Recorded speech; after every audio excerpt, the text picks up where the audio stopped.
in Ontario, Canada, called Arouca Press, and then the guy, Alex, who is the editor, I can't speak highly enough about him. He's a classic old, like, FSG kind of 1940s editor, serious guy. So I love him so much for that. Like, not this nonsense, like, again, everything that I was criticizing earlier, just let's get a book done or whatever. He's seriously, we took 18 months in revisions getting this right.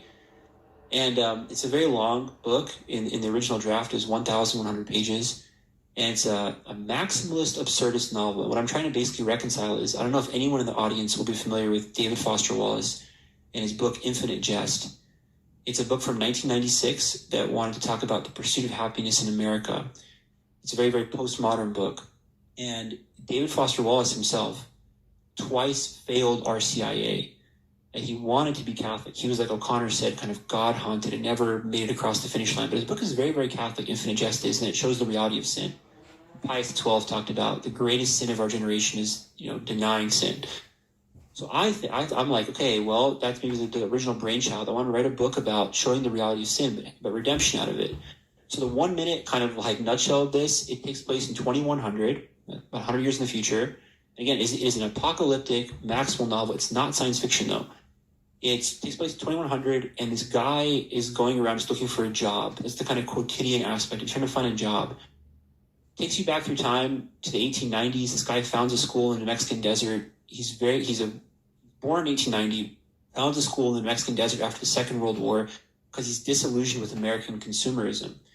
And so he wants to completely mock American society and creates majors like dog poetry, stuff like this, and selling people a bunch of horrible products. And he's like, I want to show the American idiot consumer in their Levittown picket fence when they buy this stuff, how stupid they are, and maybe finally realize, I need to search for deeper truth. Why have we jettisoned this? Why have we become so consumeristic, materialistic, whatever? The story proceeds along these lines. Of the 1,000 pages, about 400 are in the footnotes. In fact, the whole end of the book is completely in the footnotes. It turns out, as we're going along, there's a politician coming to power who I've based on kind of an amalgam of someone like Gavin Newsom, his kind of slick, classic political thing, and Elon Musk. And he's basically like a technocratic antichrist figure. He's not the antichrist, but he's promising this AI salvation. And it's going to come to a head at the end of the book where he's going to obviously use this AI army, or perhaps not obviously, but I'm telling you, use this AI army to kind of enslave all of America. And the one hope for the country will be this guy you've been following the whole time, who you think is trying to get this job, is actually the nuclear scion of this family, of this guy who worked for the Manhattan Project.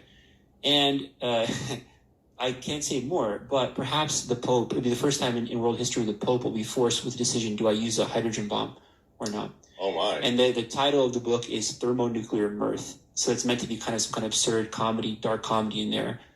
Yeah, it should be out this summer at some point.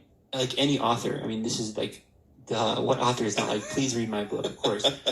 But I do hope, like, in what we were saying earlier, that it's it's an extremely Catholic book, but it's very, very serious. And it aims to, unlike, writing Catholic stuff has to be, again, ladies and knights and dragons. I'm saying I believe Catholics can pick up the tools of postmodernism like David Foster Wallace did, but have a Catholic conclusion, a Catholic thing. And also perhaps one of the biggest drawbacks to evangelization is cheesiness. I'm 100%, I try to be 100% in my writing anti that. There's no like, hey gang, isn't this swell, isn't great, kind of stuff. Like it's very kind of, dark and awful at times, with the message being, well, this is why we need Christ all the more. Like he's the light in the darkness, and it should be presented in that kind of like dark chocolate, serious way.